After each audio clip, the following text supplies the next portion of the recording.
Hello again, friends, and welcome to our hymn sing for this week. We enjoy bringing this opportunity to you to be able to join in singing praise to God. As we've said before, we may not be able to gather corporately to sing, but we can all sing in our own homes where we find ourselves today. And these wonderful pieces of music are beautiful opportunities to inspire us and to remind us of the gift of our faith that we share through the gift of song. The first one that we are going to sing is God the Creator.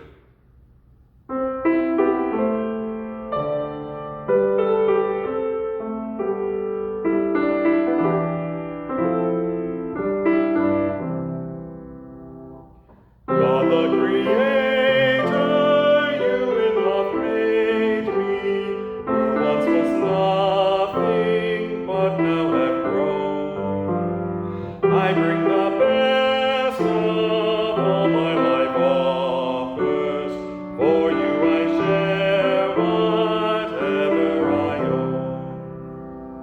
O Christ the Savior, you in love called me, who once was no one, lost and alone. I pledge to go wherever you summon, making your will and purpose my own. O God the Spirit, you in love move me, who once was nowhere and felt unknown. I know my need of you for companion. All things can change when not on my own.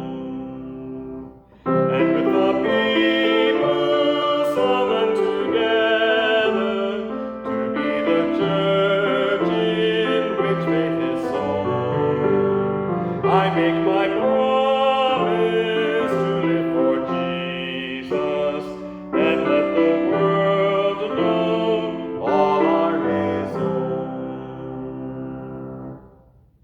Such a beautiful hymn with wonderful words set to a tune that is very familiar to us. And it's especially that last verse that reminds us together we're summoned to be the people of God, to be the church, to be the body of Christ. And again, we can't gather together corporately quite yet. In a week or so we will. But we are always the body of Christ, summoned to live out that gospel message of hope and promise that God has blessed us with through Jesus Christ. May we continue to do so always as a sign and a witness to who we are and whose we are as God's beloved children. Again, this week we are able to hear a piano solo from Jenny, and again reminding us to use it as a meditative opportunity to inspire us and to be centered in our spirits around the gift of faith that God always blesses us with, but a faith that we especially count on during days like these.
for that beautiful piece of music, and as I was listening to it, it reminds me of how music really does touch the soul and how God can speak to us so powerfully through the gift of music. So thank you for that, Jenny. We're going to close by singing the hymn to Abraham and Sarah.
And we do remember that we are part of the generation on whom God's hand is laid, even as we journey into our future. And sometimes that future has unknowns and uncertainties, especially with COVID-19. But we do indeed trust that we can be secure and we can be unafraid and we can rejoice in God, because as he reminds us of the message, we are God's people and he is our God. Well, thank you, friends, for joining in today. There's lots happening, especially with the preparations for returning to our worship on September the 13th. I ask for your prayers for that working group, and I look forward to seeing you in worship if that's what you're comfortable with. Know that it will continue to be live streamed if you would rather remain in your own home and be part of the worship in that way. We look forward to worshiping in whatever way is most comfortable and most safe for you. God bless, be well, be safe, be healthy.